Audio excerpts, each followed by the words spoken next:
मित्र सर्वांना नमस्कार. सर्वजित बनसोड, त्याचे मित्रपरिवार, बहुजन संघटक, त्याचे पदाधिकारी, यूट्यूबवर ते त्यांचे मित्र, या सर्वांचे मी आधी आभार मानतो. कारण करोना काळामध्ये देखील अशा प्रकारचे विचार करत जाण्यासाठी एखादी व्याख्यान मला सुरू करावी, हा त्यांचा जो प्रयत्न फार स्तुत्य आहे. आजचा जो माझा विषय आहे, समाजाचे मौन म्हणता येईल त्याला, भयावह मौन, समाजाचे भयावह मौन, एक दृष्टिक्षेप. समाजाचे मौन आहे, परंतु ते भयावह आहे. आणि ते भयावह का आहे? कारण समाज स्थितीवर त्याचा गंभीर परिणाम होत आहे. एका कवीने म्हटलेलं आहे, एके दिवशी जनतेला पश्चाताप करावा लागेल, केवळ नेत्यांच्या शब्दासाठीच नाही, तर बहुसंख्याकांच्या भयावह मौनासाठी. आता नेत्यांच्या शब्दासाठी म्हणजे काय? की कुठलेही नेते, आता आजच्या भाषेत म्हटलं तर ते जुमलेबाज असतात, वेगवेगळ्या प्रकारचे आश्वासनं देतात आणि त्या आश्वासनाची अंमलबजावणी करत नाहीत. परंतु त्यांना फसून मात्र आपण मतदान करत असतो किंवा त्यांच्या पाठीमागे आपण उभे राहत असतो, त्यांचे आपण भक्त किंवा अनुयायी होतो. आणि लोकशाही व्यवस्थेमध्ये जेव्हा समाज अशा तऱ्हेने, एक तर तो कोणाचा तरी गुलाम झालेला असतो, कुठल्या तरी दहशतीखाली तो असतो आणि त्यामुळे तो मौन करतो. नेहमी असं म्हटलं जातं की सत्तेपुढे शहाणपण नाही किंवा दुर्जनम प्रथम वंदे, ही जी भूमिका आपली असते, ही भारतीय लोकांची टिपिकल भूमिका आहे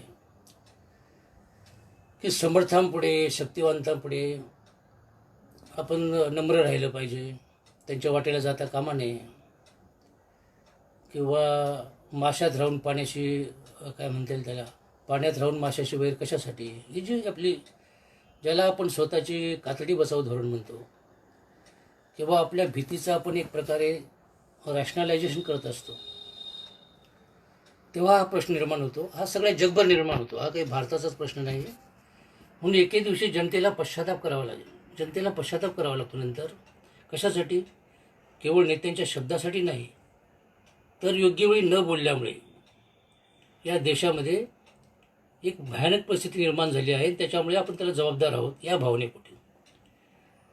हे जगभरच्या विचारवंतांचं मौन असू शकतं, सामान्य माणसांचं मौन असू शकतं, राज्यकर्त्या पक्षांचं मौन असू शकतं, राज्य व्यवस्थेतल्या निर्णय ज्या घटक असतात, जसे कोर्ट आहे, पार्लमेंट्स आहेत, आमदार खासदार आहेत, यांचं मौन असू शकतं. हे सगळ्या अर्थाचे जे मौन आहे, व्यवस्थेला प्रश्न न विचारणे, व्यवस्थेशी, अनैतिक व्यवस्थेशी तडजोड करणे, कुठल्याही तत्वशून्य राजकारण करणे, किंवा ज्याला आपण काय म्हणू की सरकारवर टीका न करणे. वास्तविक सरकारवर टीका करणे हा लोकशाहीचा मूलभूत अधिकार आहे. आणि जोपर्यंत आपण सरकारवर टीका करत नाही, तोपर्यंत सरकारला तरी कसं कळणार की आपण काय चूक करत आहोत. म्हणून सरकारवर टीका करणे, सरकारच्या चुकीच्या निर्णयाला विरोध करणे, हे लोकशाहीचं एक प्राथमिक आद्य कर्तव्य नागरिकाचं असतं.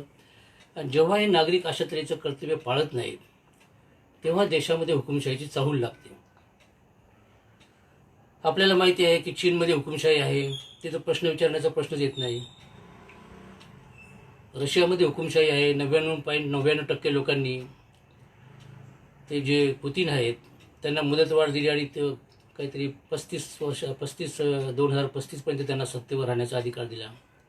हे लोकशाहीचं विडंबन आहे, त्याविषयी आपण चर्चा करत नाही. पण भारतासारख्या एका बलाढ्य देशामध्ये, एक बलाढ्य हुकुमशाहीमध्ये, बलाढ्य एक मजबूत अशा लोकशाहीमध्ये माणसं जर अशा तऱ्हेने जागृत नसतील, तर या देशाच्या देखील लोकशाहीला मोठा धोका पोहोचू शकतो. हिटलरचा जेव्हा पाडाव झाला तेव्हा, आणि हिटलरचा जेव्हा अंत झाला, तेव्हा सगळे विचारवंत तिथले हिटलरचे जर्मनचे लोक एकत्र आले. ते म्हणाले की आपण हिटलरला विरोध का नाही केला? या देशाचं जे प्रचंड नुकसान झालेलं आहे, आपण वेळीच त्याला विरोध केला असता तर कदाचित हा देश वाचला असता. परंतु तोपर्यंत हिटलरचा अंत झालेला होता आणि जर्मनीचं प्रचंड नुकसान झालेलं होतं. स्टालिनच्या बाबतीतही असंच झालं. स्टालिनने लाखो लोक मारले आणि अत्यंत क्रूर प्रकारचे अत्याचार केले. आपल्या विरोधकांना अतिशय वाईट पद्धतीने संपवले. आणि मग सगळं स्टालिनच्या मृत्यूनंतर सगळेच विचारायला लागले की असं का लोकांनी विरोध का नाही केला. तर क्रुश्चेवला अशा तऱ्हेने प्रश्न एकाने विचारला आणि क्रुश्चेवने त्या समोर जमलेल्या सगळ्या त्या पॉलिटब्युरोच्या लोकांना प्रश्न विचारला की हा जो तुम्ही प्रश्न मला विचारत आहात की स्टालिनच्या पुढे स्टालिनला विरोध तुम्ही का नाही केला, तर मी तुम्हाला अशी विनंती करतो की हा जो कोणी प्रश्न विचारणारा आहे त्याने आता उभे राहावं. परंतु ते सगळीकडे नजर फिरवल्यानंतर क्रुश्चेवनी पाहिलं की कोणीही उभं राहिलं नाही. मग क्रुश्चेव घरातल्या घरात हसत म्हणाला, माझी पण हीच परिस्थिती होती जशी तुमची आज आहे. तर हे लोकशाही आणि हुकुमशाहीमध्ये एक फार महत्त्वाची गोष्ट आहे की लोकशाही ही जीवन व्यवस्था आहे, ती एक नीतिव्यवस्था आहे आणि त्या नीतिव्यवस्थेचं प्रामाणिकपणे पालन करणे हे प्रत्येक नागरिकाचं काम असतं. आणि ज्यावेळेस लोकशाही धोक्यात येत असेल त्यावेळी जागरूक होऊन त्याचा प्रतिकार करणे हे देखील लोकशाहीमधल्या प्रत्येक नागरिकाचं कर्तव्य असतं. खलील जिब्रानने म्हटले की झाडाचे एक पान देखील झाडाच्या मूकसंमतीशिवाय गळत नाही. याचा अर्थ काय होतो की देशामध्ये जे जे काही वाईट गोष्टी घडतात त्याला आपली मूकसंमती असते आणि म्हणूनच ते घडत असते. हे जगात कुठेही आहे. सामान्य माणसाचं मौन किंवा सज्जन माणसाचं निष्क्रियता ही कुठल्याही समाजव्यवस्थेच्या अधपतनाला कारणीभूत ठरत असते. म्हणून सत्सदेव बुद्धी नागरिकांची आणि देशाची हीच लोकशाहीला वाचवते, लोकशाहीला मार्ग दाखवते, देशातल्या सरकारांना मार्ग दाखवते. म्हणून राज्यातले हा विषय त्यासाठी निवडलेला आहे. याचा एक मोठा याचा तात्विक आध्यात्मिक अशा अंगाने देखील विचार करता येतो. कारण भारत हा मूळतः आध्यात्मिक देश आहे. या देशामध्ये मौनाला फार किंमत आहे. आपले बाबा संत सगळे लोक मौन बाळगतात. मौनाचा अर्थ असाही आहे की कुठल्याही गोष्टीला क्रियेला प्रतिक्रिया न देणे म्हणजे आपण सत्याकडे जाऊ शकतो, ज्ञानाकडे जाऊ शकतो. कारण आपलं सगळं आयुष्य क्रिया प्रतिक्रियामध्ये जात असतं आणि सत्याचं स्वरूप आपल्याला स्पष्ट होत नाही. म्हणून मनाचं अंतर्शोधासाठी मौनाची आवश्यकता असते. परंतु सामाजिक आणि राजकीय जीवनामध्ये मात्र जागृत नागरिक, सरकारला प्रश्न विचारणारे नागरिक, व्यवस्थेला प्रश्न विचारणारे नागरिक यांची फार आवश्यकता असते. आज आपल्याला पाहतो की सत्ताधाऱ्यांचा संशय घ्या असं अब्राहम लिंकनने म्हटलेलं आहे. कुठलेही सत्ताधारी त्याचं असंही म्हणणं आहे की जोपर्यंत तुमच्या चारित्र्याची स्ट्रेंथ काय आहे हे जर मला बघायचं असेल तर तुम्ही सत्ताधारी असलं पाहिजे. कारण सत्ताधारी यांचं चारित्र्य बघायचं असतं आणि त्यांच्याविषयी संशय घ्यायचा असतो लोकशाहीमध्ये. तर सत्ताधाऱ्यांचं चारित्र्य कसं आहे हे देखील नागरिकांनी पाहिलं पाहिजे आणि सत्ताधाऱ्यांविषयी संशय पण घेतला पाहिजे. आता ही लोकशाहीची व्याख्या तर सगळ्यांनाच माहिती आहे की जनतेसाठी चालवलेलं सरकार आहे. Democracy by the public for the public of the public असं जे आहे हे सगळं पाहिल्यानंतर आपल्या लक्षात येतं की आपलं जे कर्तव्य आहे नागरिक म्हणून ते अतिशय महत्त्वाचं आहे. आणि हे जे पार्लमेंट आहे, हे जे काही कोर्ट आहेत किंवा आपली घटना आहे हे माणसाच्या किंवा देशाच्या सत्सद विवेकेचं एक रूप आहे की माणसाची सत्सद विवेक बुद्धी कुठे आहे, सामूहिक विवेक बुद्धी कुठे आहे, तर ती पार्लमेंटमध्ये आहे, ती कोर्टामध्ये आहे, ती कायद्यामध्ये आहे. आणि ह्या सगळ्या प्रकारच्या ज्या व्यवस्था आहेत, घटनात्मक व्यवस्था आहेत, त्यामधून हे शहाणपण प्रगट होत असतं. परंतु जेव्हा या ज्या संस्था आहेत त्यांच्यातलं शहाणपण नष्ट होऊन जातं आणि ते निव्वळ राजकारण करू लागतात, तेव्हा मात्र सरकारला जागृत करण्याचं काम हे सामान्य नागरिकांचं असतं आणि ते जनतेने ते केलं पाहिजे असं मला वाटतं. म्हणजे माणसाची सत्सद बुद्धी देशाला मार्गदर्शन करत असते. हे पक्क लक्षात ठेवलं पाहिजे की देशाचं गव्हर्नमेंट कसं ठरेल तर सामान्य माणूस, शेवटचा माणूस ज्या पद्धतीने विचार करेल त्या पद्धतीने ते ठरेल आणि त्या पद्धतीने आपण ते पाहिलं पाहिजे. आज आपण असं करतो की माणसाचं भय, माणसाला शेवटी मूक करणारी व्यवस्था काय असते, माणूस मुका का होतो, तो मौनात का जातो, याचं मुख्य कारण काय आहे. याची अनेक कारणं आहेत. त्याचे राजकीय कारणं आहेत, त्याचे सामाजिक कारणं आहेत, त्याची आर्थिक कारणं आहेत, धार्मिक आणि सांस्कृतिक कारणं आहेत. मनुष्य भयग्रस्त होतो. फार पूर्वीच्या विचारवंतांनी असं म्हटलं की माणूस भयग्रस्त का होतो. एक त्याला मृत्यूची भीती असते, मृत्यूनंतरच्या जीवनाची भीती असते, त्याला धर्मगुरूची भीती असते, त्याला धर्मग्रंथांची भीती असते, त्याला धार्मिक व्यवस्थेची भीती असते. हे एका मोठ्या ॲनोजोरसारख्या मोठ्या एका लिहून ठेवलेलं आहे ग्रीक विचारवंताने, की माणूस का भयग्रस्त असतो, की मृत्यूनंतरच्या अस्तित्वाची त्याला भीती असते, म्हणून तो धर्मगुरूकडे जातो. धर्मगुरू काय सांगेल आणि तो कोणत्या प्रकारचं माणूस आहे त्याची त्याला भीती असते. कारण धर्मव्यवस्था देखील एक सत्ता व्यवस्था आहे. धर्मव्यवस्था देखील राजकीय सत्तेसारखीच कधी कधी अमानुष असते आणि अमानुष सत्तेचं एक प्रतिनिधित्व देखील धर्मव्यवस्था करत असते. हे जाणकार नागरिकांनी लक्षात ठेवलं पाहिजे. धर्म म्हणजे निव्वळ पावित्र्य नव्हे, धर्म म्हणजे नीतिमत्ता नव्हे, तर धर्म म्हणजे एक सत्ता देखील आहे. आणि या सत्तेचे जे दुष्परिणाम असतात किंवा सत्तेचे जे दुर्गुण असतात ते धार्मिक व्यवस्थेमध्ये जगभर आपल्याला दिसून येतात. आपल्याला माहिती आहे की चर्चचा इतिहास किंवा कुठल्याही धर्मव्यवस्थेचा इतिहास असं म्हटलं जातं की history of religion is the history of crimes. कारण धर्माच्या नावाने जितकी माणसं मारली गेली, धर्माच्या नावाने जितका प्रश्न निर्माण झाले, धर्मामुळे जितक्या स्त्रियांवर, त्या धर्मातल्या अल्पसंख्याक वर्गावर किंवा धर्माच्या विरोधी जाणाऱ्या लोकांवर जितके जुलूम करण्यात आले तितके राज्यव्यवस्थेने पण केले नसतील. म्हणून धर्म काय आहे हे समजून घेतलं पाहिजे. धर्म आपण ज्याला जितका पवित्र म्हणून तो धर्म आपल्या घरापर्यंतच असला पाहिजे. आणि धर्म आणि राजकारण याच्यामध्ये नेहमी अंतर केलं पाहिजे की धर्माचा वापर राजकारणात केला जाऊ नये. आणि धर्म ही आता 21व्या शतकामध्ये काही काळानंतर ती कालबाह्य ठरण्याची देखील शक्यता असली पाहिजे. कारण किती काळ आपण अशा जुनाट प्रतिमा जुनाट धर्मविचार, जुनाट तत्वविचार, जुनाट कर्मकांड, हे सगळे पोथीनिष्ठा किती काळ आपण चालवणार आहोत. आपण विज्ञानाच्या काळात जाणार आहोत. आपण 21व्या शतकाच्या आता निघालेलो आहोत आपण त्याच्यामध्ये. आणि 21व्या शतक हे विज्ञानाचं तंत्रविद्याचं शतक आहे. अशा वेळेस तुमच्याकडे फक्त सत्सद बुद्धी असली पाहिजे, न्यायबुद्धी असली पाहिजे. आणि सत्सद विवेकबुद्धी आणि न्यायबुद्धी जर असेल तर कुठल्या धर्माच्या कर्मकांडाच्या नादी लागायची तुम्हाला गरज नाही, असं आत्ताच सध्याचे तत्त्वज्ञान आपलं सांगत असतं. आपण जेव्हा या संबंध भारताच्या एकंदरीत व्यवस्थेकडे पाहतो तेव्हा आपल्याला प्रथम काय दिसतं की भारत हा भारताचं एक प्राणतत्व आहे एका अर्थाने. हे गांधीजींनी ओळखलं म्हणून त्यांनी धर्माला सोडलं नाही खऱ्या अर्थाने. आणि ह्या लोकांना, भारतीय लोकांना धर्माची भाषा लवकर कळते, साधू संतांची भाषा लवकर कळते. अंगावर जर भगवी कफणी घातली तर रस्त्यावर कोणीही माणूस तुमचं पाय पडायला लागतो. तुम्ही काय लायकीच्या, तुम्ही गुन्हेगार असला तरी चालेल, ते विचारत नाहीत. कारण भारत हा दगडामध्ये ईश्वर शोधणारा देश आहे. त्यामुळे रस्त्यावर जरी आपण कोणाला सिंदूर फासला तर त्याला लगेच दगड म्हणून आपण नमस्कार करायला लागतो. ही भारताची प्रवृत्ती आहे. आणि या प्रवृत्तीचा वापर राजकारणी लोक अतिशय शून्यपणे करत असतात. म्हणून ह्या गोष्टी देखील आहेत की धर्माचा जो मूळ संबंध आहे, धर्माचा मुख्य हेतू काय आहे असं जर आपण विचारलं तर मानवी विकास हा त्याचा खरा धर्माचा हेतू आहे. दुसरी गोष्ट, बुद्धीचा विकासाला धर्म विरोध करत असेल तर तो धर्म नाही असं बुद्धाने सांगितलेलं आहे, डॉक्टर आंबेडकरांनी पुढे सांगितलं आहे, महात्मा फुलेंनी सांगितलं आहे की जो धर्म तुमच्या बुद्धीच्या विकासाला मदत करत नाही, उलट त्याला प्रतिकार करतो, तुमची नैतिक आणि बौद्धिक विकास घडवून अडथळा आणत असेल तो धर्म नाही. म्हणून धर्माची भीती हा जो माणसाच्या मनामध्ये असतं, देवाची भीती, ईश्वराची भीती, ही जी भीती आहे, या भीतीमुळे देखील माणसं अबोल होतात, मौनात जातात किंवा समाजाचा जे अन्याय आहे ते ज्यांच्यावर अन्याय होता त्यांच्या मत्तेला धावत नाहीत किंवा अन्यायाला प्रतिकार करत नाहीत. भारताच्या इतिहासात जर काही आपण आढावा घेतला तर आपल्या लक्षात येते की आपला भारत हा, डॉक्टर आंबेडकरांनी देखील म्हटलं होतं की भारताचा इतिहास हा पराभवांचा इतिहास आहे. तो का पराभवांचा इतिहास आहे? कारण भारतीय लोक आपल्या जाती आणि धर्माच्या पलीकडे जाऊन देशाचा विचारच करत नाहीत आणि त्यामुळे ते पराभूत होतात.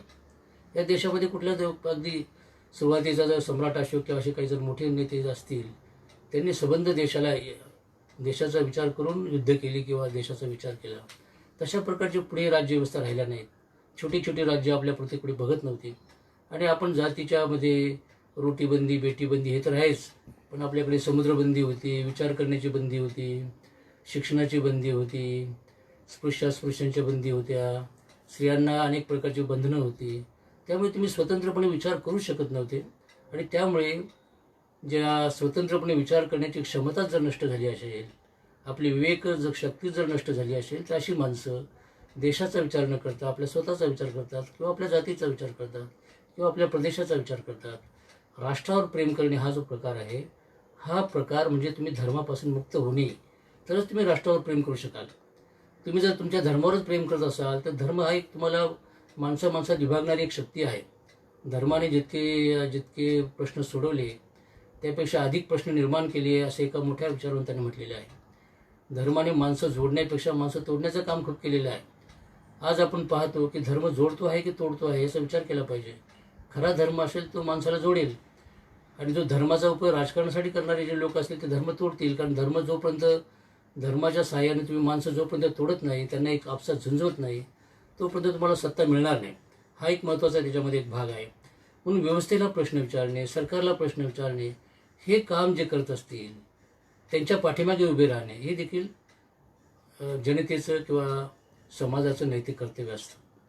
भारतामध्ये असा बौद्धिक स्वातंत्र्याचा काळ आपल्याला भगवान बुद्धाच्या काळात दिसून येतो.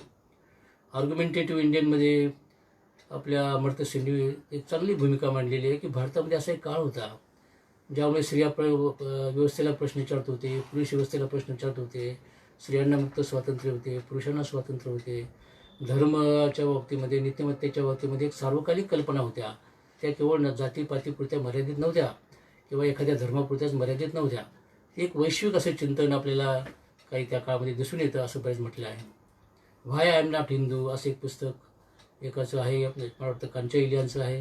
व्हाय आय एम हिंदू असे एक पुस्तक आपल्या शशी थरूर यांचं आहे. दोघांची भूमिका स्पष्ट आहे. कांचा इलिया म्हणतो की जो मला धर्म सांगतात तो तुमचा धर्म आणि माझा धर्म वेगळा आहे.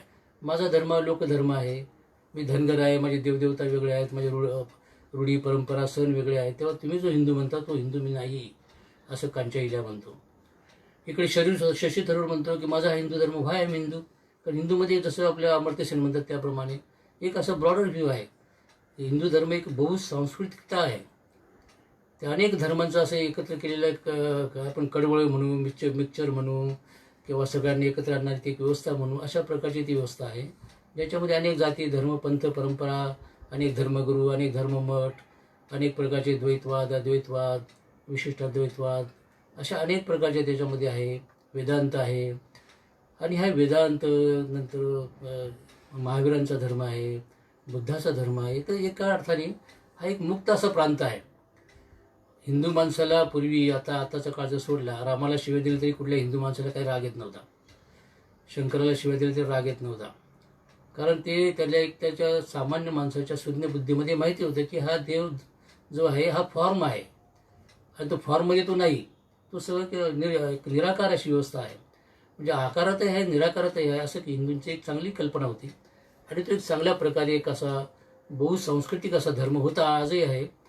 परंतु त्याला एका कठोर शिस्तीत बसून आणि इतर धर्मापासून त्याला तोडून आणि त्यातलं अध्यात्म नष्ट करून त्याला फक्त कर्मकांडावर आणून ठेवून त्याचा राजकीय फायदा करण्याचा जर काही प्रयत्न करत असतील तर त्याला देखील एकदा योग्यतेने विरोध केला पाहिजे. बुद्धाने तुम्हाला हे जो सांगितलं ते खऱ्या अर्थाने कसं ज्याला काय म्हणता येईल, एक बौद्धिक स्वातंत्र्य आपल्याला बुद्धाच्या काळात दिसून येतं. बुद्धाने स्पष्टपणे असं सांगितलं होतं की मी जे म्हणेल त्याला सत्य, अंतिम सत्य मानू नका, किंवा मी जे म्हणतो त्याची परीक्षा केल्याशिवाय तुम्ही त्याला मान्य करू नका. हे जे बुद्धाचं तत्त्वज्ञान आहे ते डॉक्टर आंबेडकरांनी, त्यामुळे बुद्ध धर्माकडे ते वळले. त्याचं एक मुख्य कारण ते होतं की डॉक्टर आंबेडकर कट्टर लोकशाहीवादी होते आणि त्यांना अशा प्रकारचा धर्म हवा होता की जो पूर्णतः बौद्धिक स्वातंत्र्य देतो. तो कुठल्याही विचाराला बांधून ठेवायला सांगत नाही, जो कुठल्याही तत्त्वाचा फार आदर करत नाही, कुठल्याही देवदेवता, धर्म, ग्रंथ यांना तो मानत नाही. तो म्हणतो की तुमचं जे आत्मसंवेदना आहे, जे तुमच्यातली जे ह्युमन कॉन्शियसनेस आहे, ती कॉन्शियसनेसचा आधार घेऊन तुम्ही सत्याचा प्रवास केला पाहिजे. हे जग तुम्ही जसं बुद्धीने जाणलं पाहिजे तसं करुणेनं पण जाणलं पाहिजे आणि मनाच्या मुक्ततेने त्याला भिडलं पाहिजे. जर तुम्ही मनाने मुक्त असाल तर ते सत्य तुमच्या दारात आहे. जर तुमच्या मनामध्ये अनेक प्रकारचे चुकीचे संस्कार असतील, पूर्वग्रह असतील, सामाजिक, राजकीय, धार्मिक अशा अनेक प्रकारच्या तुमच्यामध्ये एक प्रकारचे विषवेल्ली पेरलेल्या असतील तर आपल्याला ते सत्य कळणार नाही. सत्य कळण्यासाठी लहान मुलासारखं निष्पाप म्हणावं किंवा धर्म कळण्यासाठी देखील एक धार्मिक दृष्टी हवी. धर्म आणि स्पिरिच्युअलिटीमध्ये नेहमी फरक केला जातो. धर्म म्हटलं तो एक फॉर्म आहे, एक कर्मकांड आहे किंवा एक त्याचा आकृतिबंध आहे. तर स्पिरिच्युअलिटी ही सर्व धर्मांना जोडणारी गोष्ट आहे. जशी शांती, अहिंसा, सत्यनिष्ठा हे जे गुण आहेत, एक प्रामाणिकपणा, ऑनेस्टी हे जे गुण आहेत, दया, क्षमा, शांती, सहिष्णुता हे गुण सगळ्या धर्मामध्ये आहेत. आणि त्याच्यातला तो सहिष्णुता वगैरे जो गुण आहेत, शांती हे जे गुण आहेत, हे याला आपण स्पिरिच्युअलिटी म्हणतो. हे स्पिरिच्युअलिटी अंगी असणं ही जर तुमच्या आपल्या अंगी असेल तर आपण धर्माचा नैतिक अंगाने विचार करू आणि धर्माच्या ज्या जोखडं आहेत, धर्माची जी बंधनं आहेत, त्याच्या पलीकडे जाऊन देशाचे धर्माचा विचार करू शकू असं मला वाटतं. हे सगळं पाहिल्यानंतर आपलं असं वाटतं की संबंध भारताच्या इतिहासामध्ये ब्रिटिश आले आपल्या, त्याच्या आधी आपल्याकडे अनेक प्रकारचे धर्मव्यवस्था अतिक्रमणं झाली. मुस्लिम होते, डच होते, फ्रेंच होते, मोगल होते, तुर्क होते. अशा प्रकारच्या ज्या अनेक व्यवस्था आहेत, त्याच्या आधी देखील शक कुर्षण होऊन आले. या सगळ्यांमुळे आपल्या देशामध्ये एक प्रकारची अनेक प्रकारच्या विचारधारा इथे आलेल्या आहेत आणि या विचारधारांचा आदर करणे म्हणजे देखील धार्मिक होणे आहे आणि त्या पद्धतीने आपण या जीवनाकडे बघितले पाहिजे. तर हे जे इतिहासाचं अवलोकन करताना आपल्या लक्षात येतं की जसं बुद्धाने जे केलं, जसं त्या पद्धतीची जी व्यवस्था होती त्या व्यवस्थेचा हळूहळू इतिहास जमा झाली आणि मग 1000 वर्ष आपला जो कालखंड होता तो धर्माच्या नावाने निव्वळ अंधकारा व्यवस्थेत आपला गेला. आपण जाती व्यवस्थेने बंद झालो, आपण धार्मिकतेमुळे अंध झालो, आपण रोटीबेटी बंदी केल्यामुळे आजूबाजूच्या माणसापासून दूर गेलो, समाज म्हणून आपला विकास झाला नाही, आपल्यामध्ये वैज्ञानिक दृष्टी आली नाही आणि त्यामुळे समाज बुद्धानंतरच्या समजा 1000 वर्षाच्या काळानंतर पुढे जवळ ब्रिटिश येईपर्यंत आपल्या देशामध्ये अतिशय वैचारिकदृष्ट्या अंधकार होता. हे आपल्याला मान्य करावं लागेल आणि आपल्याला हे मान्य करावं लागेल की ब्रिटिशांनी या देशामध्ये फार चांगलं काम केलं की त्यांनी जाती व्यवस्थेच्या पलीकडे जाऊन एका देशाची निर्मिती केली. त्यांनी हा देशाला एक राष्ट्र उभं करण्याचं काम ब्रिटिशांनी केलं आणि म्हणून आपल्याला एक भारतासारखं एक संध असं राष्ट्र आज आपल्याला बघायला मिळतं आणि ज्याचा आपल्याला अभिमान वाटतो. ते काम ब्रिटिशांनी केलेलं आहे. नाही तिथे छोटी छोटी राज्य होती, त्यांच्या अनेक लहरी होत्या, त्यांचे अनेक वेगळे कायदे होते. त्यांचं आपण जर फ्रीडम ॲट मिडनाईट वाचलं तर आपल्या लक्षात येईल की राज्य किती दुराचारी होते, किती अय्याशी लोक होते ते, हे आपल्या लक्षात येतात. आणि त्यांच्या त्या कथा आजही आपल्याला सांगत नाही, पण अशा कथा राजेशाहीच्या होत्या. ही राजेशाही नष्ट करून या देशामध्ये भारतामध्ये लोकशाही आली. त्यासाठी निश्चितच एक मोठी स्वातंत्र्याची चळवळ उभी झाली. ही स्वातंत्र्याची चळवळ उभी राहण्यासाठी आपल्याकडे अधिक एक नवीन ज्ञानपद्धती आली, ज्याला आपण मेकॉलेचं शिक्षण पद्धती म्हणतो आणि ज्याला बरेच लोक मेकॉलेला आजही शिवाय देतात. मेकालेने काय केलं म्हणाले की फक्त कारखान्यांचे कारखाने निर्माण केले, पण मेकालेने नवीन विचार पद्धती आणली, इंग्रजी शिक्षण आलं आणि इंग्रजी ज्ञान, विज्ञान, तत्त्वज्ञान हे सगळं इंग्रजीतून आपल्या भारताला मिळालं. आपल्याकडे या इंग्रजी शिक्षणामुळे आपल्याला जगाचे दरवाजे उघडे झाले. त्यातून आपले मग जे सुरुवातीचे जे नेते आहेत, टिळक असतील, रानडे असतील, गोखले असतील, काही आपले वैचारिक क्षेत्रातले आगरकर असतील, निर्णय प्रकारचे आपले समाजसुधारक आहेत, महात्मा फुले आहेत, हे सगळं या ब्रिटिश व्यवस्थेची देण आहे असं मला वाटतं. कारण तोपर्यंत आपल्याला हे माहिती नव्हतं की जग काय आहे. आपल्याला ज्ञानाची खिडकी आणि भारतातला जो सुशिक्षित वर्ग आहे त्याच्याही लक्षात आलं की अरे ही जी जाती व्यवस्था निर्माण केलेली आहे, हे स्त्रियांचे आपण जे शोषण करतो, स्त्रियांना आपण शिकू देत नाही, दलितांना आपण दूर ठेवतो, त्यांचा शिक्षणाचा अधिकार आपण हिरावून घेतलेला आहे आणि अशा प्रकारची जात व्यवस्था, अशा प्रकारची स्त्रियांवरची बंधनं जगाच्या पाठीवर कुठेही नाहीत आणि आपण मात्र ती ठेवलेली आहेत. यातून एक समाज सुधारण्याचा एक मोठा प्रवाह निर्माण झाला. तो ब्रिटिशांच्या विचार पद्धतीमुळे आणि ब्रिटिशांच्या शिक्षण पद्धतीमुळे. त्याच्या आधी आपल्याकडे समाज सुधारणा झालेली दिसत नाहीत. जे समाज सुधारणा झाल्या त्या धार्मिक क्षेत्रामध्ये झालेल्या आहेत, पण सामाजिक क्षेत्रामध्ये आणि राजकीय क्षेत्रामध्ये ज्या सुधारणा झालेल्या आहेत त्या सुधारणा आपल्याला या स्वातंत्र्य चळवळीमुळे आणि स्वातंत्र्याची आपल्याला जाणीव झाल्यामुळे निर्माण झालेली आहे. त्यातून आपण स्वातंत्र्याचं युद्ध लढलो आणि भारताला स्वातंत्र्य मिळालं. भारताला स्वातंत्र्य मिळाल्यानंतर आपण खूप चांगला विकास आपल्यामध्ये दिसून येतो की भारताचं स्वातंत्र्य मिळाल्यानंतर आपल्याला घटना निर्माण करता आली. या देशामध्ये घटना म्हणजे तत्कालीन किंवा भारताचे एक जे याला म्हणता येईल भारताची सत्सदीय बुद्धीचा तो आविष्कार आहे किंवा भारताच्या नीतिमत्तेचा तो आविष्कार आहे किंवा भारतातल्या खऱ्या धर्मव्यवस्थेचा तो आविष्कार आहे आणि खऱ्या ज्ञानव्यवस्थेचा तो आविष्कार आहे. म्हणून डॉक्टर आंबेडकरांनी जी घटना लिहिलेली आहे त्याच्यामध्ये विविध पीपल म्हटलेलं आहे. त्यांनी ही घटना डॉक्टर आंबेडकरांनी लिहिली जरूर, परंतु तत्कालीन सगळ्या नेत्यांनी ती एकत्र येऊन विचार करून देशाला एका वेगळ्या सत्तेमध्ये नेण्याचा त्यांनी प्रयत्न केलेला आहे. ती सत्ता काय होती ऑब्जेक्टिव्ह रिझोल्युशनमध्ये आपण ते पाहतो. नेहरूंनी तो पहिल्यांदा ठराव मांडला 13 डिसेंबर 1946ला. त्याच्यामध्ये त्यांनी काय म्हटलेलं आहे की हा देश रानटी देश आहे, हा मागासलेला देश आहे. या देशाला एक आधुनिक वैज्ञानिक दृष्टीचा सक्षम आणि समर्थ भारत आपल्याला घडवायचा आहे आणि घटना समितीचे तो सशक्त असला पाहिजे. त्याच्यामध्ये सर्व वर्गाला न्याय मिळाला पाहिजे. समता, स्वातंत्र्य, बंधुता, सामाजिक न्याय, सेक्युलरिझम, समाजवाद, हे जे आहे किंवा वैचारिक स्वातंत्र्य, धर्माचं स्वातंत्र्य, हे जे सगळं आहे ही त्या महापुरुषांची आपल्याला मिळालेली देणगी आहे. म्हणून घटना सांभाळून ठेवणे, घटनेवर कोणी हल्ला करत असेल तर त्याला प्रतिकार करणे आणि त्या घटनेला हल्ला घटनेचं रक्षण करणे हे देखील सामान्य माणसाचं महत्त्वाचं काम आहे. भारताला जेव्हा स्वातंत्र्य मिळालं तेव्हा चर्चिल असं म्हटला की भारताचं स्वातंत्र्य मिळालं, पण ते कोणाला मिळालं?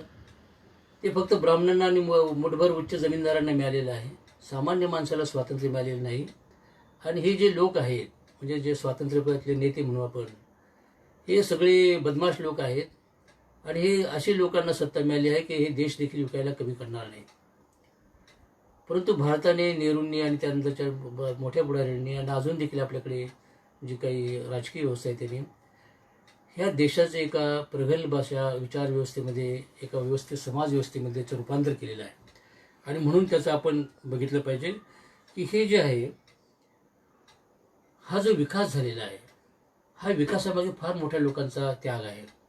आणि ह्या राष्ट्राच्या हे धुरीण आहेत, मग ते महात्मा गांधी असतील, डॉक्टर बाबासाहेब आंबेडकर असतील, नेहरू पटेल असतील, ह्या लोकांनी एक लोकशाहीचा पाया आपल्या देशामध्ये घडला आहे. ते बघितलं पाहिजे. कारण टॉलस्टॉयने महात्मा गांधींनी असं लिहिलं होतं की ब्रिटिशांनी भारतावर राज्य केलं. आणि ते राज्य करू शकले याचं कारण काय आहे? ब्रिटिश भारतावर राज्य करू शकले कारण अत्याचार व अन्याय सहन करण्याची भारतीय लोकांची प्रवृत्तीच आहे. आणि ते आपल्या कनिष्ठ वर्गावर आणि अस्पृश्यांवर अनन्वित अत्याचार करीत असतात, असं टॉलस्टॉयने लिहिलं. ही आपल्याला शर्मेची गोष्ट आहे. खरं म्हणजे टॉलस्टॉयसारख्या मोठ्या विचारवंतांनी असं भारताविषयी विधान केलं की 150 वर्ष भारतावर भारत मानसिकदृष्ट्या एका अर्थाने तो गुलाम झालेला असा तो अर्थ आहे. आणि मानसिक गुलामगिरीपासून जोपर्यंत भारत मुक्त होणार नाही तोपर्यंत भारतीयाला त्या खऱ्या अर्थाने यश मिळणार नाही. हे देखील आपल्याला पाहिजे आहे. तर हे सगळं मॅकॉलेजी शिक्षण पद्धती, नवीन आलेले ज्ञान, विज्ञान, तत्त्वज्ञान, आपल्याकडे भारतीय स्वातंत्र्य चळवळीतून जी काही नीतितत्वे, प्रिन्सिपल्स पुढे आली, त्यामुळे या भारत देशाचा आपण एक मजबूत पाया लोकशाहीचा घडू शकलो. आणि ह्या सगळं करताना आपण त्यासाठी प्रतिकार करायला शिकलो. कारण गांधीजींनी निर्भय बनू असा सल्ला दिला होता. आपल्याला आठवत असेल की भारतामध्ये अशी परिस्थिती होती की गावामध्ये एखादा कॉन्स्टेबल जरी आला तरी लोक दरवाजे लावून घट्ट आत बसत होते. इतकी सरकारची दहशत या देशामध्ये होती. गांधीजींनी निर्भय बनू असं सांगण्याचा जो मुख्य उद्देश तोच होता की या सरकारची भीती घालवणे आणि मग सामान्य माणसांना उभे करणे. त्यांच्या मनातली भीती गेल्याशिवाय त्यांच्यातली न्यायबुद्धी विकसित होणार नाही. ते सरकारला प्रश्न विचारणार नाही. त्यांना हक्क आणि कर्तव्याची जाण होणार नाही. या सगळ्या गोष्टी एकमेकात मिसळलेल्या आहेत. यात थोडं अध्यात्म पण आहे. महात्मा गांधींचं तत्त्वज्ञानात अध्यात्म मोठ्या प्रमाणात आहे. त्याचं महत्त्वाचं असं म्हणण्यात आहे की जोपर्यंत तुम्ही या अन्यायकारक व्यवस्थेशी तडजोड करत असता तोपर्यंत ती व्यवस्था प्रबळ राहते. पण ज्या क्षणी तुम्ही अन्यायकारक व्यवस्थेला विरोध करता, तिचं तुमच्या मनावर जे साम्राज्य आहे ते तुम्ही नष्ट करता आणि जाहीर करता की मी यापुढे या अन्याय व्यवस्थेला मानणार नाही, त्या क्षणी ती अन्याय व्यवस्था तुमच्यापुढे गुडघे टेकून तुम्हाला शरण जाईल, असं गांधीजींचं म्हणणं होतं. कारण आपल्यावर राज्य करते ते कोण करतं की आपल्या मनावर जे संस्कार आहेत त्यामुळे राज्य करतं. आपल्याला भीती कशामुळे वाटते? आपल्या मनावरच्या संस्कारामुळे झालेली भीती असते. आणि हे संस्कार युगानुयुगे आपल्यावर झालेले असतात. धर्माचे, नीतिमत्तेचे, मानसिक गुलामगिरीचे, सरकारला घाबरणे, स्वतःच्या हक्क आणि अधिकारची जाणीव नसणे, या सगळ्या गोष्टी त्याच्यामध्ये आहेत. हे सगळ्या गोष्टी आपण पाहिलेल्या आहेत. तर हे सगळं माणसाचा हा सगळा इतिहास आपल्यापुढे सांगायचा आहे. मग आज आपले प्रश्न निर्माण होतो की स्वातंत्र्य मिळाले मग पुढे काय? जसं चर्चिल म्हणाला की स्वातंत्र्य ब्राह्मणांचे, उच्चवर्णीयांचे आहे, ते बदमाशांचे आहे, हे लोक देशही विकायला कमी करणार नाहीत, असं चर्चिल म्हणाला होता. मग खरोखर स्वातंत्र्य सामान्य माणसाला मिळाले का की फक्त मुठभर उच्चवर्णीय लोकांना मिळाले?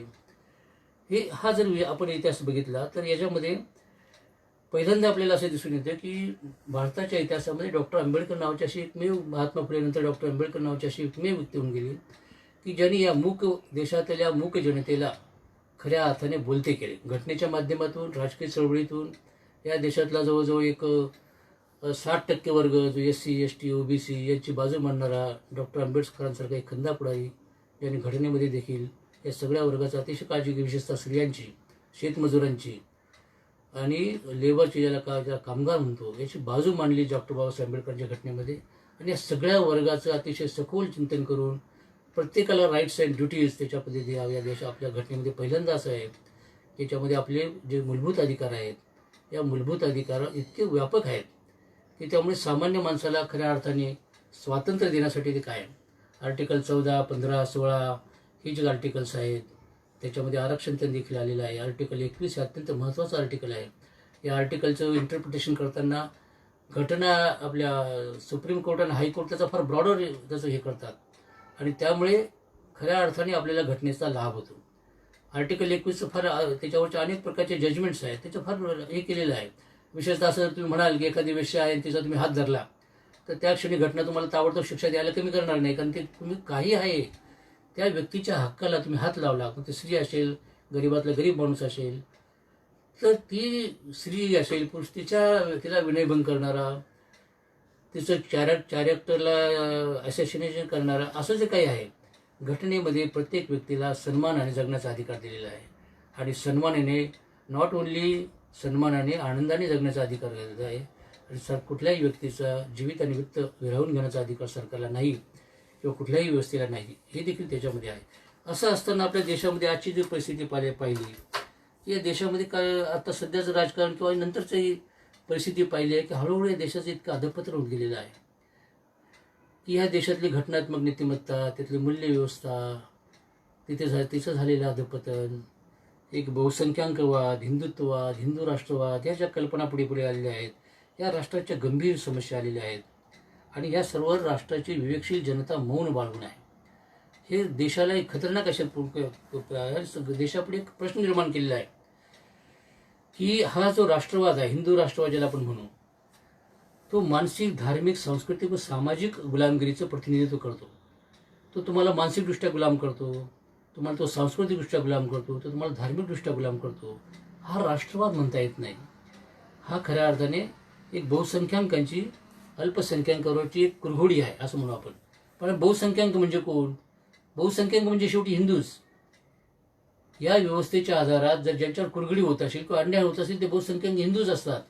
पण त्यांच्याही लक्षात येत नाही, कारण त्यांच्यात ती प्रगल्भता येण्यासाठी त्यांना घटना, कायदा, नियम, स्वातंत्र्य चळवळ, माणसाच्या हक्क आणि अधिकाराची जाणीव आणि आपल्या रोजच्या दैनंदिन जीवनाच्या पलीकडे जाऊन देशाच्या प्रश्न आणि समस्या समजून घेण्यासाठी जी काही तळमळ लागते ती जर नसेल तर आपल्यापुढे येणारे संकटावर आपण मात करू शकणार नाही.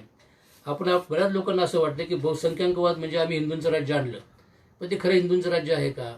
ते तर राष्ट्राचं राज्य, ते एका अर्थाने तुम्ही घटनेचं राज्य हिरावून घेतात. सामान्य माणसाचा आर्टिकल 21 तुम्ही हिरावून घेतात, समतेचा अधिकार तुम्ही हिरावून घेतात.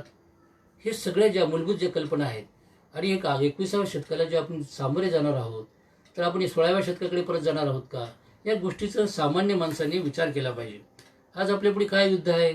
धर्मनिरपेक्षतावरचे धर्मवाद असं चालू आहे, लढा चालू आहे. धर्मनिरपेक्षता की धर्म, आणि लोकांचं मतं पडतायत की धर्म. म्हणजे जो 16व्या शतकापासून युरोपामध्ये धर्माच्या विरोधात जे प्रचंड आंदोलन झालं त्या आंदोलनाचा आपल्या जीवनावर परिणाम होऊन आपल्याकडे एक मोठमोठे सामाजिक क्रांतिकारक निर्माण झाले.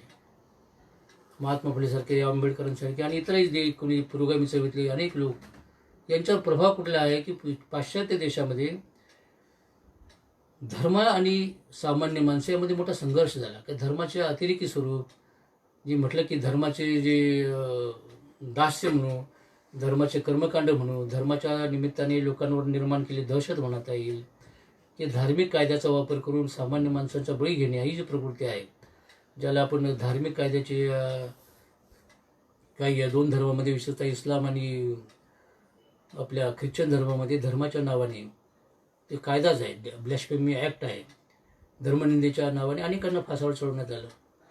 यापासून धडा घेऊन भारतामध्ये सेक्युलरिझम आपण स्वीकारलेलं. त्याचं कारण हे गेली 400 वर्ष जो युरोप धर्माच्या जोखडाखाली होता तो मुक्त करण्यासाठी जो भारतीय त्या तत्कालीन युरोपियन जनतेने जो प्रयत्न केले ते आपले लोक, जे जाणते लोक होते, ज्यांनी परदेशातच शिक्षण घेतलं होतं, जसे नेहरू आहेत, डॉक्टर आंबेडकर आहेत, महात्मा गांधी आहेत, त्यांनी माहिती होतं. म्हणून धर्माचा जो बहुसंख्याकांचा धर्म किंवा बहुसंख्याकवादाला आपल्या घटनेने नकार दिलेला आहे आणि धर्मनिरपेक्षता हे तत्त्व आपण घटनेमध्ये स्वीकारलेले आहे. पण ते धर्मनिरपेक्षता तत्त्वाचा आज आपण अवलंब न करता धार्मिकतेकडे वळतो आहोत आणि बहुसंख्याकांचा धर्मवाद म्हणजेच राष्ट्रवाद असं करून आपण देशाला पुन्हा एकदा संकटात टाकत आहोत याची जाणीव सामान्य माणसाला व्हायला पाहिजे. गांधी विरुद्ध गोडसे असाही वाद आहे. गांधींची बदनामी प्रचंड मोठ्या प्रमाणात होते. गोडसेंचं उदात्तीकरण केलं जातं आणि तरी सामान्य माणूस गप्प राहतो. त्यांना गांधी कळालेले नाहीत असा त्याचा अर्थ होतो किंवा गांधींचा त्यागही त्यांना कळालेला नाही. हे हा एक प्रकार आहे. या देशाला पारतंत्र्यातून बाहेर काढण्यासाठी नेत्यांनी अपार कष्ट उपसलेले आहेत आणि त्यांनी विचार केला तो सगळ्यात शेवटच्या माणसाचा.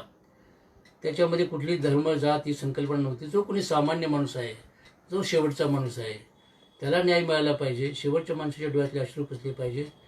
ही गांधींची कल्पना. त्याला गोडसेबरोबर तुम्ही आणून गांधींचा अपमान करताच, परंतु या देशाचाही अपमान करता. हे बऱ्याच लोकांना कळत नाही. दुसरा संघर्ष आहे घटनाविरुद्ध मनुस्मृती. मनुस्मृतीप्रमाणे राज्य चालवायचं की घटनेप्रमाणे राज्य चालवायचं असा प्रश्न आहे. सामान्य माणसाची विवेकशीलता जर क्षीण झालेली असेल तर ते मनुस्मृतीकडे वळतील आणि मनुस्मृती म्हणजे 80% लोकांना गुलामगिरीकडे जायचं आहे. ज्या धर्माच्या रूपाने तुम्ही जर जातीवाद जोपासणार असाल, एक मानसिक गुलामगिरी जोपासणार असाल आणि एक प्रकारच्या रानटीपणाकडे आपण जाणार असू तर ते देखील आपण पाहिलं पाहिजे की आपली प्रगल्भ जीवनदृष्टी, आपल्याला इतिहासाचं ज्ञान असलं पाहिजे, आकलन असलं पाहिजे की आपण फार मोठ्या कष्टाने या हजारो वर्षाच्या इतिहासावर विजय मिळवून भारताचं एका प्रजासत्ताक आणि स्वतंत्र सार्वभौम राष्ट्रात रूपांतर केलेलं आहे. ते राष्ट्र प्रेम आणि करुणेवर उभं आहे. ते समता, स्वातंत्र्य, बंधुता, सामाजिक न्याय या तत्वावर उभं आहे. हे आपण सगळं पाहिलं पाहिजे.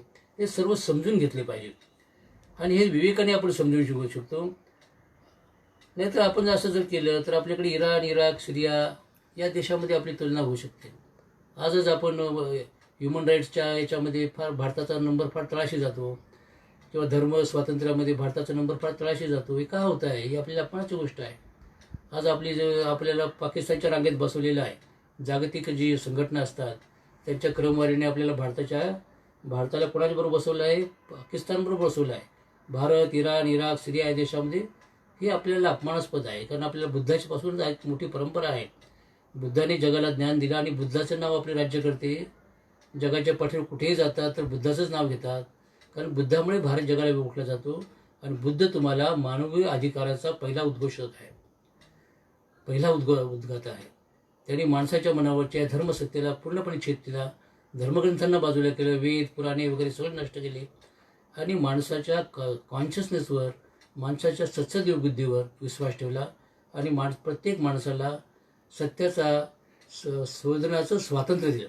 मी सांगतो तेच सत्य नाही, तुम्ही स्वतः सत्याला शोधा, तुम्ही स्वतः तुमच्या ज्ञानाकडे जा, तुम्ही स्वतः आत्मदीप भाऊची कल्पना आहे, ही कल्पना जगाला प्रकाश देणारी आहे आणि त्यामुळे बुद्ध जगभर मानला जातो. बुद्धाचं सगळीकडे जे वैभव आहे ते सगळं जगभर आहे. भारतात ते कमी असेल पण तुम्ही जर बाहेरच्या देशात जाल तर बुद्धच तुम्हाला ओळखतो.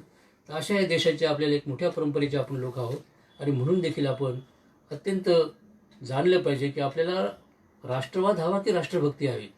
राष्ट्रवाद आणि राष्ट्रवादी भक्तीमध्ये फरक आहे.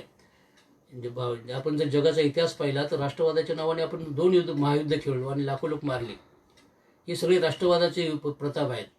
हिटलर आहे, जपान आहे, जे लोक होते कडवे राष्ट्रवादी, या राष्ट्रवाद्यांनी त्यांच्या देशाचा विनाश घडवला, मानवतेचा विनाश घडवला, लाखो लोक मारले. हा राष्ट्रवाद आपल्याला परवडणारा नाही. आपल्याला राष्ट्रभक्ती हवी आहे. राष्ट्रभक्ती म्हणजे ती काही शिकवण्याची गोष्ट नाही, ती माणसाच्या हृदयात कायमच असते. जिथं आपला जन्म झालेला आहे, जिथे आपण हवापाणी घेतो, जिथे आपले हजारो वर्ष आपले पूर्वज राहिले, जगले, त्यांचा विकास झाला, त्यांनी जगाची सेवा केली आणि अनेक प्रकारचे ज्ञान विज्ञानाला त्यांनी बहुमोल मदत केली, त्या सगळ्यांविषयी आदर म्हणजे राष्ट्रभक्ती, अशी मी साधी व्याख्या करतो. मग ही सगळी घटनात्मक मूल्य, ही सगळी राष्ट्रभक्ती, हे सगळं पाहिल्यानंतर आज आपल्याला अशी चिंता काय वाटते की आपले वृत्तपत्राला स्वातंत्र्य हिरावले गेलं आहे, आपले विचारवंत तुरुंगात पडलेले आहेत, राजकीय पक्ष मूक झालेले आहेत आणि आपल्या अस्तित्वासाठी ते कोर्टाकडे पाहतात. आज परिस्थिती अशी निर्माण झालेली आहे की आज समाज असा भयग्रस्त झालेला आहे की ते सगळी गोष्टी कोर्टाकडे सोपवतात. त्यांना असा भरोसा वाटत नाही आपल्या राजकीय व्यवस्थेचा, त्यांना भरोसा वाटत नाही आपल्या प्रशासकीय व्यवस्थेचा. याचे काय कारण असतील असं आपण जेव्हा विचार करतो तेव्हा महत्त्वाचा विचार असा आहे की आज आपल्याकडे सगळ्यात महत्त्वाचं म्हणजे करप्शन आहे, भ्रष्टाचार आहे. प्रत्येक व्यवस्थेमध्ये मोठ्या प्रमाणात भ्रष्टाचार आहे. या भ्रष्टाचाराला आपण कधी विरोध करीत नाही. त्याला आपली मूकसंमती असते. दुसरं आहे काय दुसरं काय आहे? जातीवाद आहे, धर्मवाद आहे, कम्युनलायझेशन, करप्शन, कम्युनलायझेशन.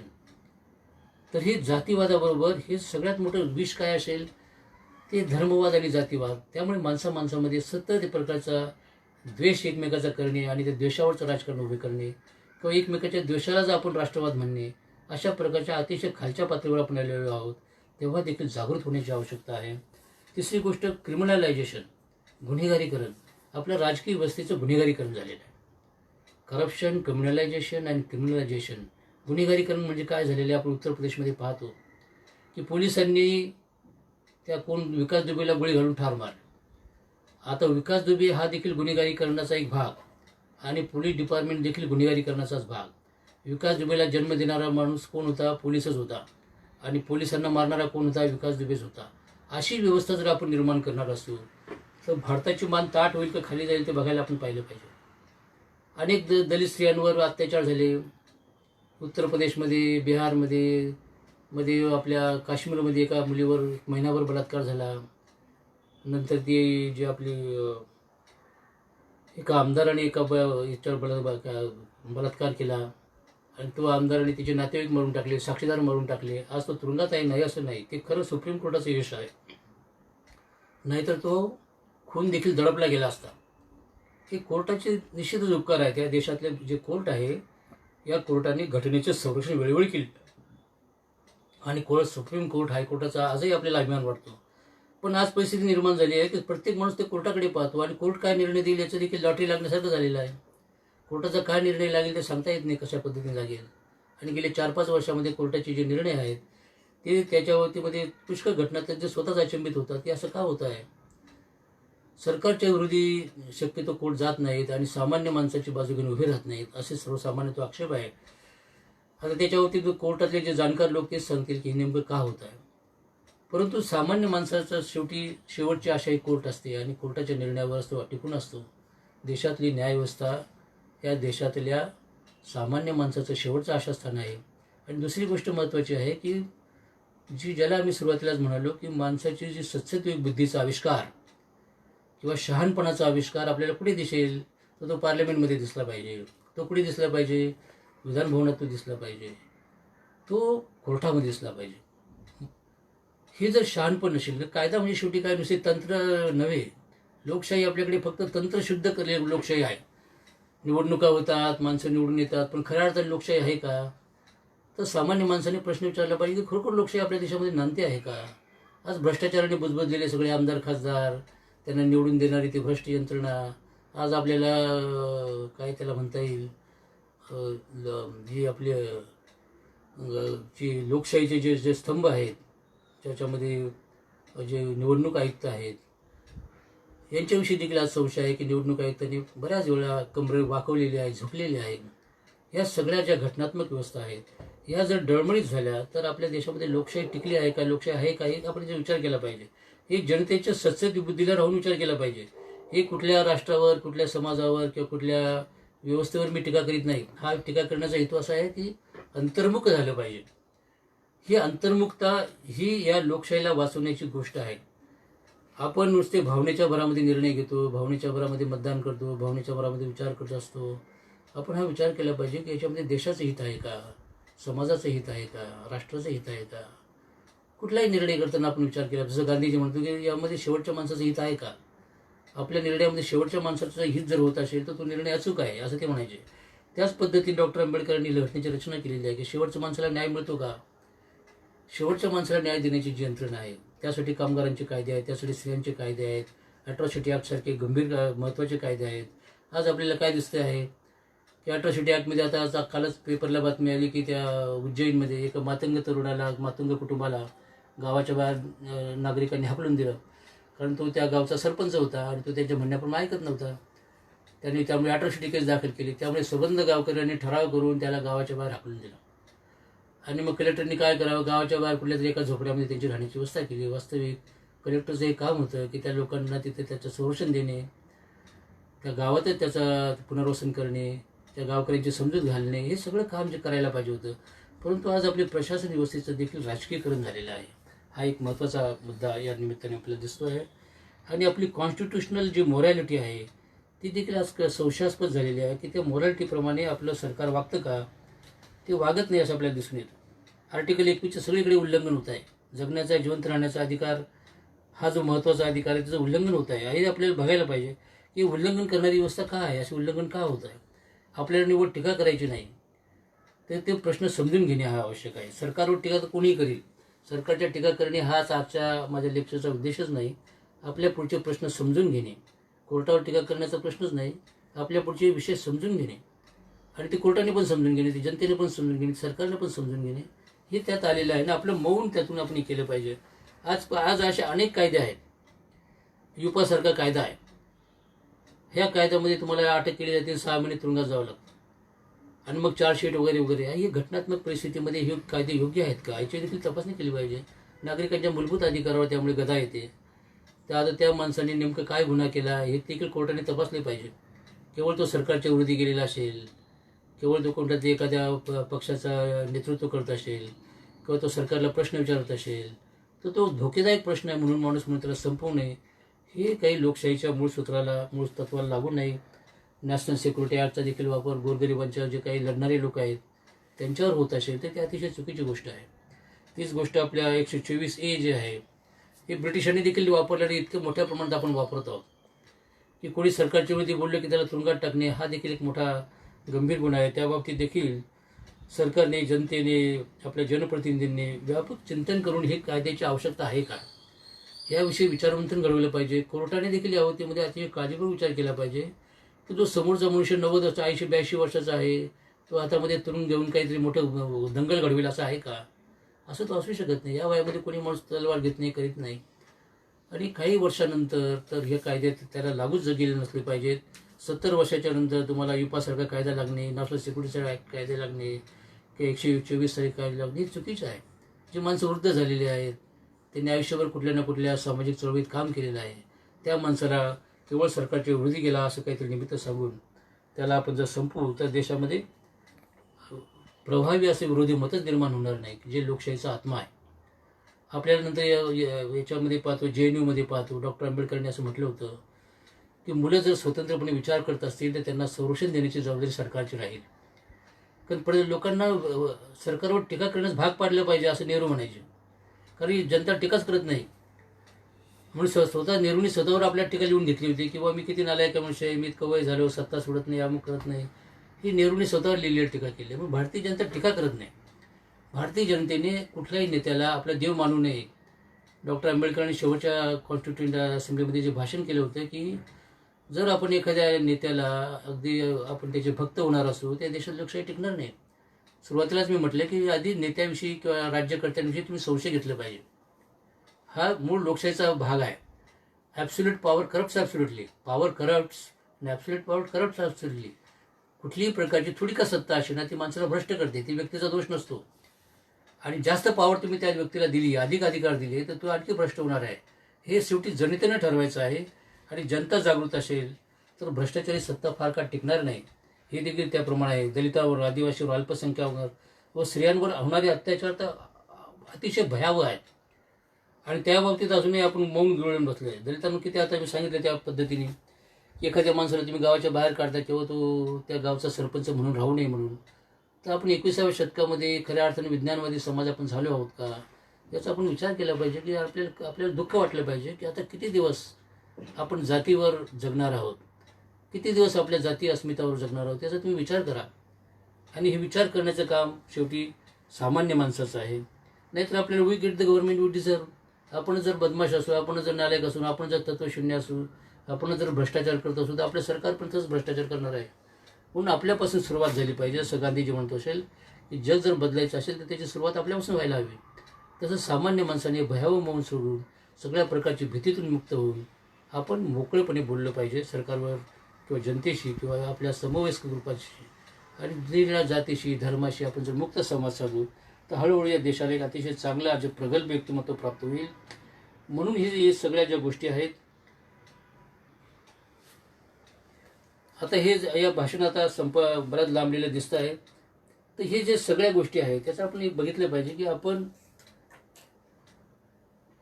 अतिरेकी वृत्ती प्रवृत्ती ही महत्त्वाची गोष्ट आहे. अतिरेकी वृत्ती प्रवृत्ती धर्माच्या नावाने कायमस्वरूपी सत्ता मागत असतील तर देशाच्या व्यापक हिताचा विचार करून सामान्य जनतेने या चक्रव्यूहातून मुक्त झालं पाहिजे व आपले मौन सोडले पाहिजे.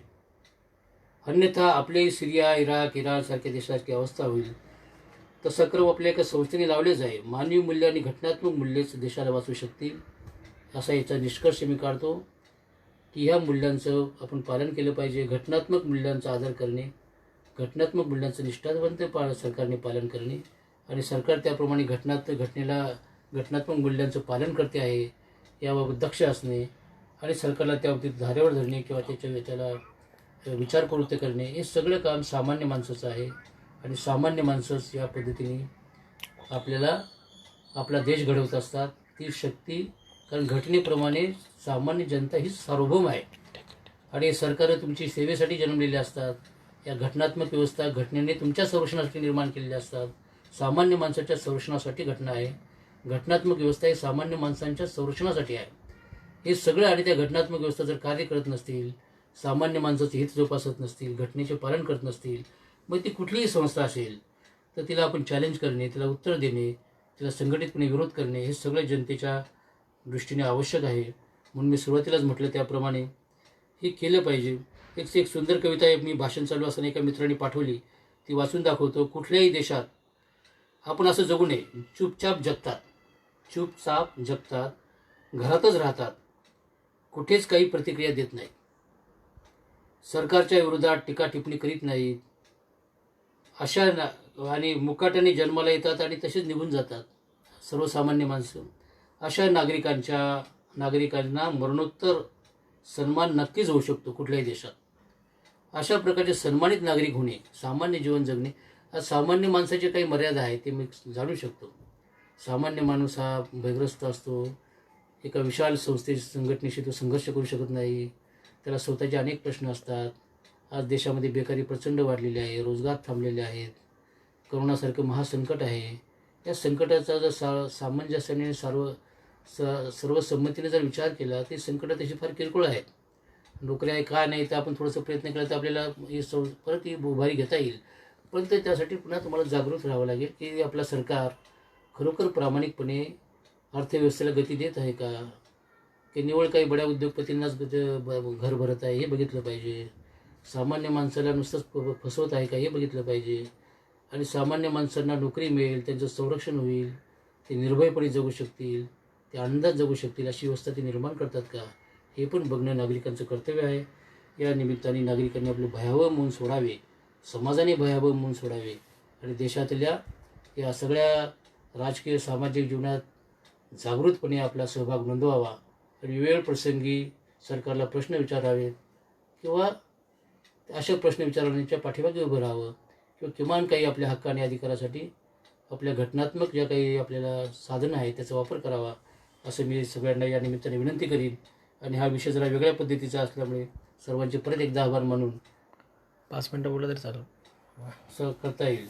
आता या सगळ्या गोष्टीमध्ये आपण पाहतो आहोत की निर्भय बनव हा जो संदेश गांधीजींनी दिलेला आहे, माणसाचा सत्सद्योग बुद्धीचा हा जो महत्त्वाचा आहे. सत्सद्विक बुद्धी विरुद्ध अन्यायी राज्यव्यवस्था असा संघर्ष जगभर चालू असतो.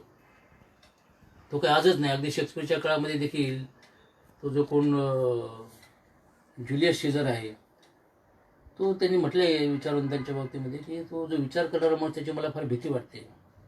विचारी माणसांची भीती ही सरकारला नेहमीच वाटते कोणत्याही काळामध्ये. त्यामुळे विचारी माणसांची भीती वाटते म्हणून विचारी माणसाला संपवून टाकणे ही पण चुकीची नीती आहे.